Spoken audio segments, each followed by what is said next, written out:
Welcome to Magnetic Rise. I am your host, Cikizwa Vilakazi, and this is the podcast created by Strategnetic, where we explore the strategies, stories, and lessons behind the rise of remarkable businesses.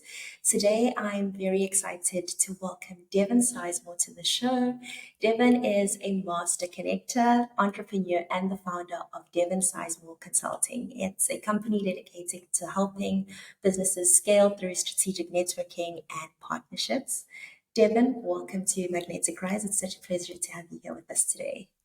Thank you so much for having me. Looking forward to it. Awesome. So let's get started with your journey. Can you share a little bit about who you are, how you got started in the world of networking and business growth?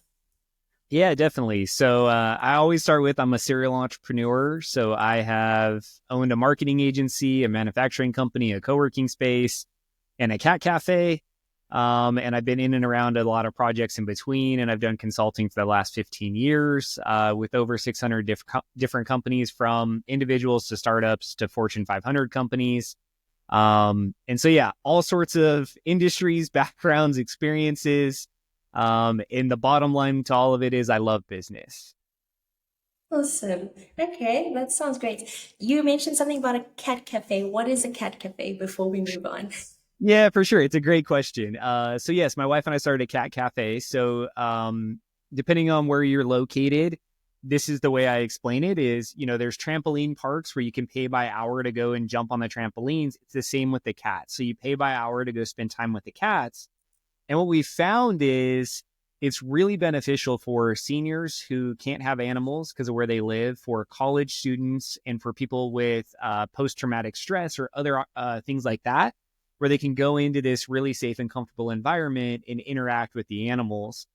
There is an adoption side too. So yes, we help rehome and do adoption. And then we had an actual coffee shop in the front. So even if you had allergies, you could go there. So we launched the business and then we ended up selling it to one of our employees. But it was a really cool combination of community and giving back and having impact.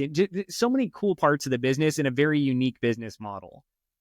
It definitely is very unique and very adorable too. Quite a cute Oh my gosh. concept. Yeah, the social media marketing was the easiest I've ever done because it's really easy to market kittens.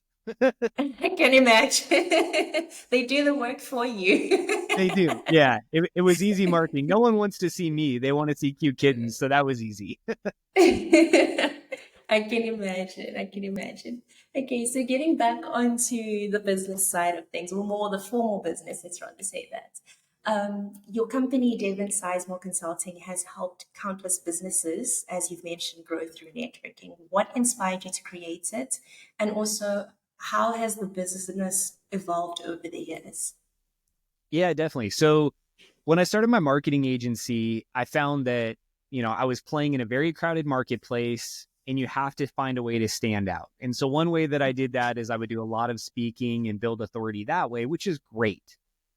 And then I started to look at what parts of this sales process can I control and what is the rest of the industry doing? And that was kind of the beginning of what is now called the connection expansion system. And that's what the connection expansion book is written on.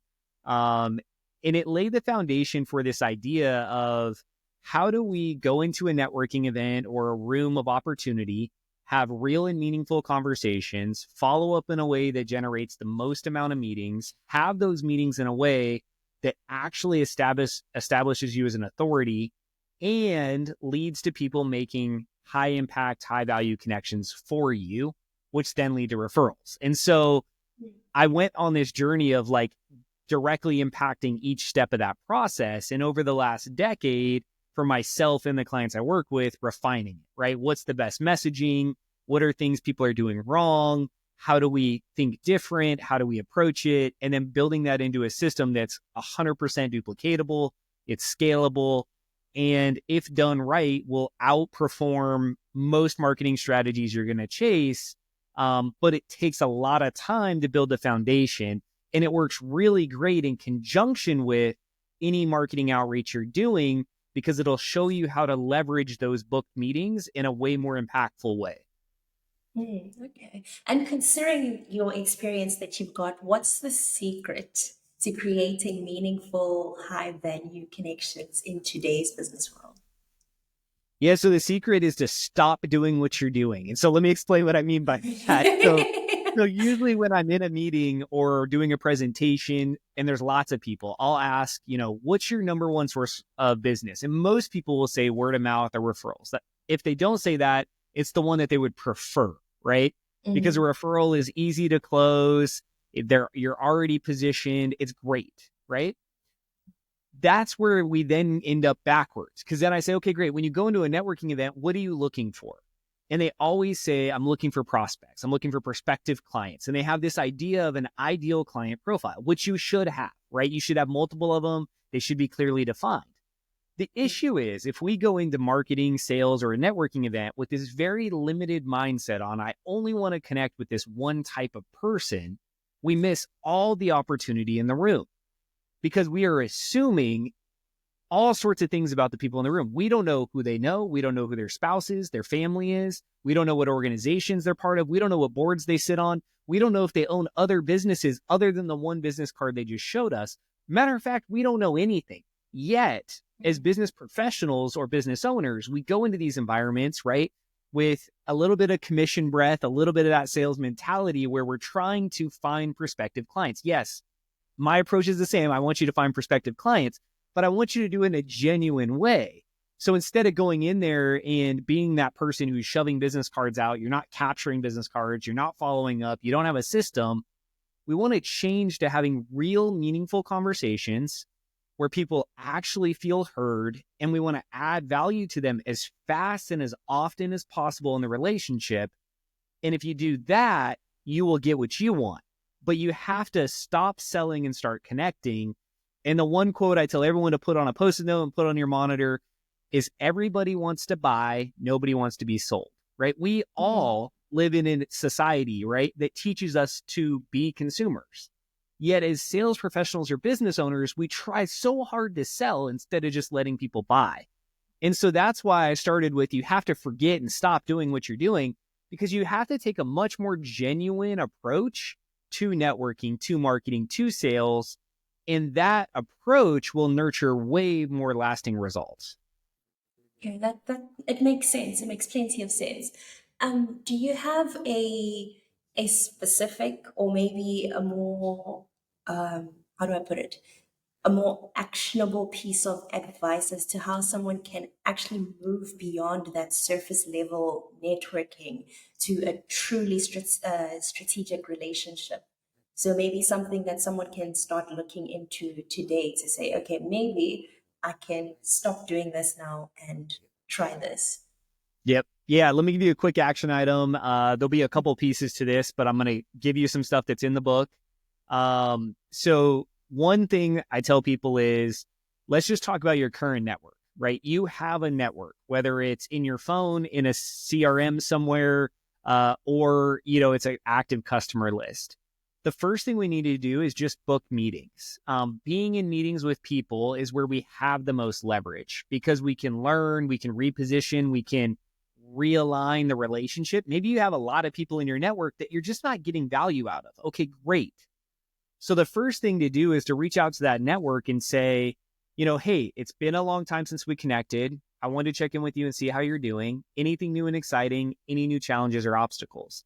I'd love to schedule a time to get together with you to realign on what we're both doing so I can better make connections for you. Here's a link to my calendar, right? If you're using Calendly or some other platform, have a great day. Look forward to connecting with you. That simple language I just shared does a lot of things. First, it's all about the other person, right? I'm checking in with you. I want to follow up with you so I can make connections for you. Let's get together so you can empower and educate me to help you. All of the language is about the other person, which inspires the other person to go, you know what? Yeah, Devin, it's been a while since we connected. Let's get together, right? So they book the meeting. Great. You can do the same with networking. How we follow up from networking, the script is very similar. Hey, it was great meeting you at the event. I enjoyed briefly learning about you and your business. I'd love to schedule more time to learn more about you and your business so that I can better refer business to you or make connections for you. Here's a link to my calendar. I look forward to connecting. Your book rate for meetings will go up dramatically because you're not selling your thing. You're not following up saying, hey, I sell this thing, we should talk because I think you want to buy it. Like, stop. No one wants that. Now, when we get into the meeting, this is where we have to change again our approach. These meetings are all about relationships, right? So we have to get in the meeting, and this is how you should structure your meeting. First, what do? You need to know current state. Ask the person, what are your services? Who are you selling to? Why are you selling it? You need to understand that piece, because then we can refer them, we can make connections, we can be strategic. Next, I love the journey of how we got here. Hey, catch me up real quick on how we got here. Even if you know the person, ask them for that. Like, hey, remind me, how'd you end up in this industry or with this company? That gives you the backstory. It shows you previous networks they have. It shows you opportunities and knowledge you may not know they have. Gives you some insight into what their sphere of influence is. Then I love to talk about the future. Hey, where are you going? Like, what's next for you in the company? We're at the end of the year recording this, right? But there's always some goal. So, hey, what's next? Where are you going? That helps you see their future, and it gets the person passionately talking about the vision. And then I say, awesome, that's great. I love that, right? I affirm it. I love it. I support it. And then I say, hey, what's in your way? Like, what are some things right now that are stopping you in your business from getting to that thing, whatever you just painted? And they're going to tell you, oh, I can't find people, or this tool, or I don't have time, or whatever. They're going to hit you with the real things, which, to be honest, you're probably struggling with some of as well. So no big deal. Now, what that does is it allows you to do proper follow-up. Following up from the meeting or following up from a networking event is where you set yourself apart, because most people aren't going to do it. When we follow up from that meeting, we're going to thank them for meeting. We're going to make connections. So this is the key, right? We're going to make strategic introductions for that person, and we're going to introduce them to any resources or provide any other value that they asked for, right? If there's a book you could recommend, a podcast, a speaker, a masterclass, whatever it might be, that solves the problems they identified. Again, everything I've talked about has nothing to do with your product or service. What it has to do with is building a real relationship where you're adding value and you're teaching this person how to do what you want, which is make strategic connections for you. Now, through the process, they'll learn and go, yes, Devin, I need your product or service. They'll raise their hand. Great. Now sell to them, please. Right? But other than that, build a real relationship. And what you'll find is when you have a call to action in the future, your network will be so much more responsive to it. So there's a whole lot of info in there. It is, and it's very helpful information. Something I just thought of. So there's many people with many different types of personalities, right, out here. Let's say my block to me reaching the next step is that I possibly feel awkward or unsure, or I don't know, maybe insecure when it comes to starting these conversations. What's your advice for someone who finds themselves in a situation like that? Love it. Yeah. So I love working with introverts or people who are scared of big rooms and big environments, because typically you don't have bad habits, right? So usually you're a better listener because you don't want to talk a lot, right? And so what I tell people here is you have to have a script and follow the script. I know we talk about scripts all the time, and there's this thing, but for networking, and I'm going to give you the networking answer because it's typically the environment that threatens people the most, right? You're in a room full of strangers. You're trying to start conversations. You need to just have a script you follow that empowers you to have confidence. And so this is the exact script I use. This is the exact script my clients use. This is the exact script every sales professional I've worked with has used for over a decade. And so the script is, the first question is, what do you do? It's an easy one. We're at a networking event. You expect that, right? The second is, how long have you been doing it? Because again, just like the connection meeting, I want to start to understand, are you new to this industry or is this something you've been doing for a long time?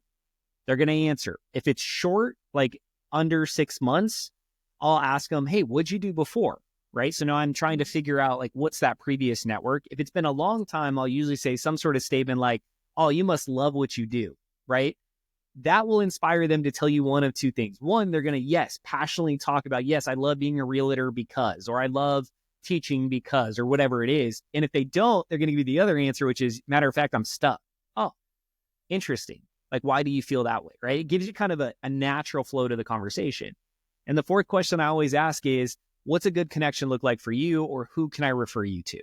Most people are going to answer with that ideal client, which is fine. And they're going to tell you who that profile is. And it gives you a natural way to exit the conversation. when I ask the last question, hey, who can I refer to you? I always ask, hey, can I get a business card real quick? You can get the business card. You can write that, who they want to be referred to. That's a natural stop to the conversation. Nothing I've talked about is hard because you just need to ask the questions. Most people when networking are scared of networking, actually, even the extroverts. If you control the conversation and ask your 4 questions first, what you'll find is the majority of the time, the person you're talking to will ask you the exact same questions because it was very comfortable, it was very quick, and it felt very relational. So now you, the non-confident person, should have confidence because all you need to be able to do is answer the 4 questions you just asked. What do you do? So that's your elevator pitch. How long have you been doing it? That's easy. You're just going to tell them a little bit about yourself. Again, if you're new to it, you'll have to explain, well, I just moved into this industry. Here's why. Or, yeah, I've been doing it for a decade. I love it. And then when they ask, hey, who can I connect you with? That's where it empowers you to answer in a different way. And so that's the script, right? That's the flow. And so in all of the steps of the process, whether when networking and having first conversations, the email follow-up, the connection meeting, or the follow-up from there, or the long-term nurturing, just stick to the script and empower yourself to just make that work for you. You don't have to go in and invent things as you're going. And it gives you permission to exit the conversation, enter the conversation, and have full confidence.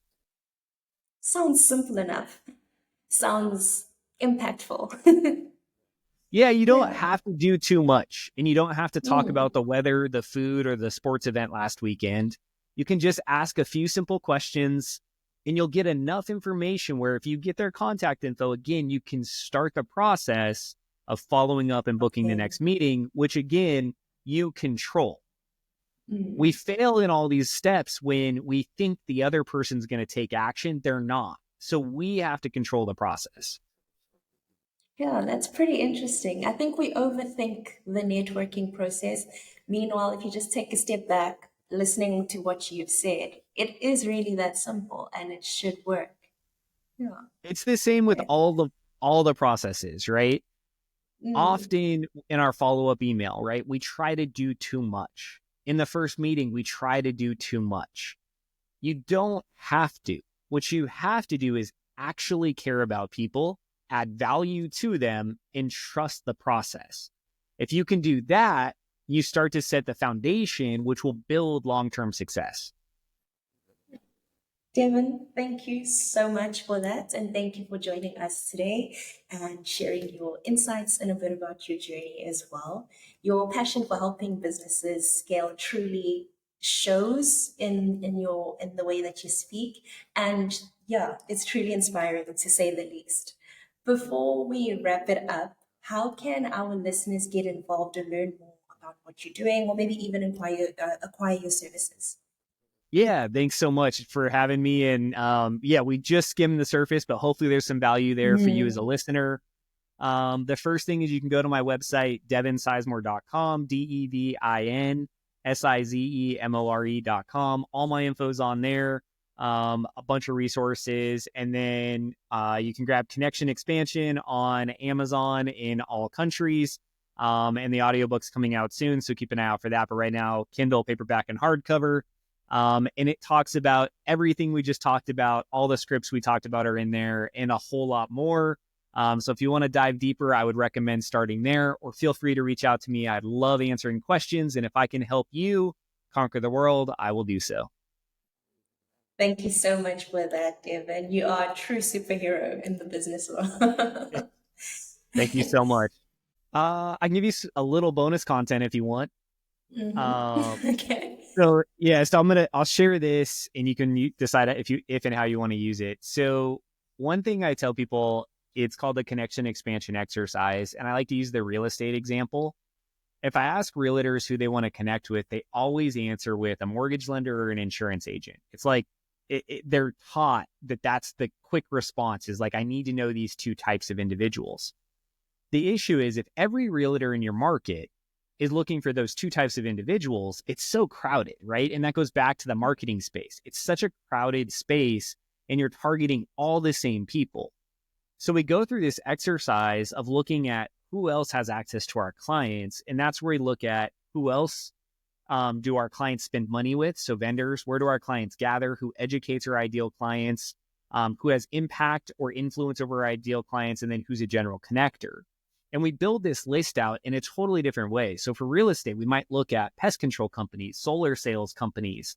If you're going after first-time buyers, maybe we go after parent-teacher associations or other places parents gather. Now we can build this network in a unique way. Then we can identify the places where you enjoy, right? I like talking to women over men. So maybe I do want to go after moms, right? Maybe that's relatable for the realtor, right? Or I like talking to certain ages, right? Or people with certain hobbies and interests. You can then build this list. So when people ask, hey, Devin, who do you want to be connected with? Instead of that realtor who just vomits, I want to know mortgage lenders and insurance agents, right? They can say, you know what? I love home service providers. Anyone who's selling in a home, I would love to meet. Do you know anyone who is selling in homes?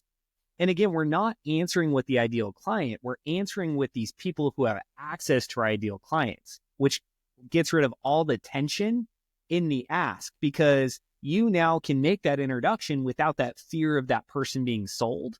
You can make the introduction with this idea that they can collaborate. So again, I share this piece of information with you because if your only answer to who can I connect you with is always a client, you're missing out on so much opportunity.